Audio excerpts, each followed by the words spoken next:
Hey guys, Assalamualaikum. It's me Nina and welcome back to Nina Story. So, siapa dekat sini dah tengok filem Mowgli, Legend of the Jungle by Disney? Jadi filem ni adalah tentang seorang budak lelaki yang dibesarkan di dalam hutan dan dibesarkan oleh keluarga serigala. Selama dia membesar, dia tak pernah interact langsung dengan manusia dan cara hidup dia sendiri pun dah macam binatang. Rasa macam tak masuk akal kan?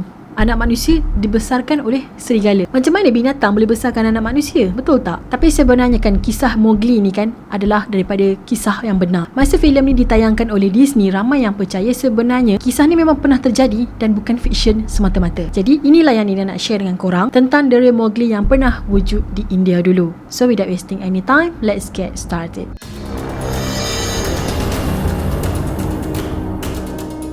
Jadi seorang lelaki yang dikenali sebagai Dina Sanica telah membesar di hutan India pada abad ke-19 dulu. Ini tak tipu, memang cerita betul dan bukan rekaan, okey? So semasa Dina ni membesar dalam hutan tu kan, dia fikir dia adalah salah satu ataupun sebahagian daripada keluarga serigala. Cara makan, cara berjalan, cara dihidup sebiji macam serigala. Jadi ada sekumpulan pemburu ni kan yang telah menjumpai Dina pada tahun 1867 di sebuah gua Uttar Pradesh, India. Masa tu diorang masuk ke dalam hutan pada waktu malam lah untuk memburu binatang. Kemudian diorang pun terjumpa ada satu kawasan lapang dekat dalam hutan tu dan seberang kawasan lapang tu ada pintu gua. Geng-geng pemburu ni tahu yang gua tadi tu sebenarnya dijaga oleh seekor serigala tunggal. Tapi diorang ni nak try masuk ke situ juga dan diorang pun nak ambush lah. Diorang ni pun jalan slow supaya serigala tu tak perasan kehadiran diorang. Tapi kan langkah diorang ni tiba-tiba berhenti. Diorang tak jadi nak serang. Sebabnya apa yang diorang nampak dalam gua tu bukan serigala tapi adalah seorang budak lelaki yang berusia 6 tahun. Bila diorang tanya dekat dia, macam mana boleh ada dekat sini? Mana keluarga awak? Budak tu tak boleh nak jawab. Mungkin Dina ni pun terkejut kot sebab first time jumpa manusia kan. Selama ni dia dikelilingi dengan binatang. Jadi dalam keadaan yang pelik tertanya-tanya tu, diorang pun bawa lah Dina ni keluar daripada hutan tadi dan hantar dia ke rumah anak yatim yang berdekatan di Agra. Tapi ada masalah pula dengan budak ni, yang mana dia tak boleh nak berkomunikasi langsung dengan manusia. Dan dia memang tak pandai menggunakan perkataan-perkataan untuk menghasilkan bahasa. Benda yang paling basic macam bercakap dan berjalan pun Dina ni dah fail. Sebab apa? Dina ni hanya menggeram ataupun menyalak lah untuk express perasaan dia. Jadi orang yang menjaga Dina dekat rumah anak yatim tu terfikir mungkin diorang ni boleh ajar dia dengan menggunakan sign ataupun dengan menggunakan bahasa isyarat lah. Sebabnya dia tak boleh berbahasa Hindi kan. Tapi itu pun gagal juga guys. Si Dina ni tak pandai langsung guna bahasa isyarat. Diorang ajar bahasa isyarat tu bukannya susah pun, just tunjuk-tunjuk apa yang dia nak. Kalau nak makan, buat isyarat nak makan. Kalau nak tidur, buat isyarat nak tidur, macam tu. Tapi Dina ni tak faham, tak boleh nak ikut apa yang diorang ajar. Mungkin disebabkan Dina ni membesar dalam keluarga serigala, dan serigala ni kita tahulah kan, dia bukannya nak benda tu dia tunjuk kan ataupun dia tunding-tunding. So sebab itulah kot Dina ni susah nak faham. Jadi macam agak sia-sia jugalah apa yang diorang ajar Dina ni. Sebenarnya Dina ni cuba untuk memahami bahasa yang diorang gunakan, tapi dia tak pernah belajar untuk bercakap bahasa yang orang guna. Dia faham tapi dia tak boleh nak bercakap. Maybe dia rasa pelik kot orang sekeliling dia cakap banyak kan. Dah tu dia pula just menyalak je nak benda, betul tak? Sebenarnya orang-orang yang jaga Dina ni kan tak semudah macam dalam filem Mowgli yang kita tengok tu. Dina lagi susah orang nak jaga sebab dia tak pandai communicate langsung dan tak biasa hidup dengan manusia. So nama Dina ni bukannya dia beritahu nama dia Dina. Sebenarnya nama tu diberi oleh orang kampung situ. Sebabnya masa diorang bawa dia tu, dia tak ada nama kan. Jadi orang bagilah nama dekat dia. Nama Dina ni pun sebenarnya diberi nama dalam bahasa Urdu atau bahasa Hindi yang membawa maksud hari Sabtu. Sebabnya masa diorang bawa dia ke rumah anak yatim tu kan pada hari Sabtu. So nama dia disempurnakan nama hari Sabtu. Selain dia dipanggil sebagai nama Dina, dia juga digelar sebagai manusia serigala. Yalah sebab perwatakan dia dan pengalaman dia dibesarkan dengan haiwan dan langsung tak pernah berjumpa dengan manusia. So nama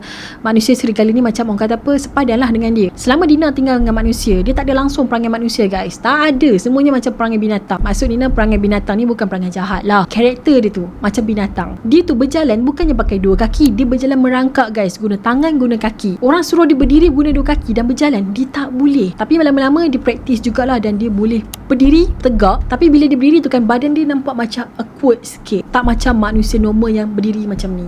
Tak sama. Satu lagi, Dina ni hanya makan daging mentah dan juga tulang je. Dia tak makan nasi ataupun kari dan apa semua tu, tak makan. Cara makan pun macam binatang juga. Dia cari-cari daging tu dengan menggunakan gigi dia. Biasanya sebelum dia makan tu, dia akan hidu-hidu dulu. Jadi kalau makanan yang diorang bagi dekat dia tu dia tak suka, diorang akan buang lah makanan tadi. Sebabnya Dina memang tak akan makan. Makin lama Dina tinggal dekat rumah anak yatim tadi, dia dah makin mula terbiasa dengan persekitaran dan dia cubalah untuk jadi macam manusia. Dia dah pandai mula berdiri tegak dan pandai pakai baju sendiri. Bukan tu je, dia ada habit yang baru, iaitu habit yang terlalu elok lah, yang mana dia suka hisap rokok. Tapi kan sebenarnya ada yang menarik lagi tahu tentang negara India ni. Dikatakan bukan Dina seorang je yang dibesarkan oleh serigala, tapi masih ada ramai lagi kanak-kanak yang lain. Nina pun tak tahu macam mana orang India ni boleh tinggal anak-anak dorang dalam hutan. Terlupa nak ambil ke atau memang nak sedekah dekat serigala? Tak tahulah. Ada cerita yang mana sebuah rumah anak yatim ni kan telah terjumpa 2 orang budak di dalam hutan. Jadi budak tadi tu seorang perempuan, seorang lelaki, dan dipercayai diorang ni juga dibesarkan oleh serigala. Diorang cakap rumah anak yatim tadi tu kan dah terima ramai manusia serigala selama ni, selama bertahun-tahun. Disebabkan ramai sangat diorang jumpa kanak-kanak dalam hutan, diorang dah mula tak kisah tau, dah tak peduli sebab kesnya dah macam dah tak rare. Bila kes macam ni dah terjadi banyak kali dekat India, ada satu hal yang dipertikaikan dan mula diperdebatkan. Betul ke budak-budak ni membesar dengan serigala? Betul ke budak-budak ni liar macam serigala? Tapi ramai juga yang percaya kes budak-budak yang diorang jumpa dalam hutan ni hanyalah rekaan semata-mata. Diorang buat macam tu sebab nak perhatian daripada pihak media aje. Mungkin budak-budak tadi tu kan dilahirkan dalam keadaan cacat fizikal dan mental, dan diorang ni bukanlah dibesarkan oleh serigala. Tapi mungkin jugalah kisah budak-budak ni berbeza dengan Dina.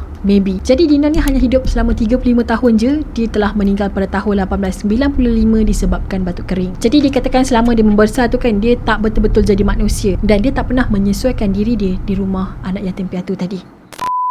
Okay guys, jadi Nina nak tahu pendapat korang pula macam mana. Adakah korang percaya yang Dina ni memang dibesarkan oleh serigala, ataupun dia ni hanyalah mengalami kecacatan fizikal dan mental? Sebab tu dia punya karakter macam merangkak kan, lepas tu tak boleh nak cakap. Jadi Nina nak tahu pendapat korang. Nina pun macam was-was juga tau, macam mana serigala ni nak besarkan seorang budak.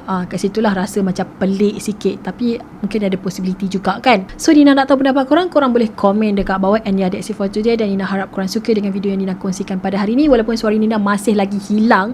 Okay, by the way, terima kasih kepada korang yang sudi share tips dekat Nina macam mana nak pulihkan suara. Sebenarnya Nina punya hilang suara ni bukan disebabkan Nina batuk ataupun Nina apa, dia disebabkan Nina minum banyak ais and then suara Nina hilang. Macam tu. Ni first time tau benda ni terjadi dalam hidup Nina. Selalunya suara Nina hilang disebabkan Nina batuk, tapi ini tak. Dia macam tiba-tiba hilang and then suara jadi macam ni terkicit. Aduh, mati hibur lah dengan suara sini. Okay guys, itu sajalah. Apa-apa kita jumpa lagi in next video. Bye bye. Assalamualaikum.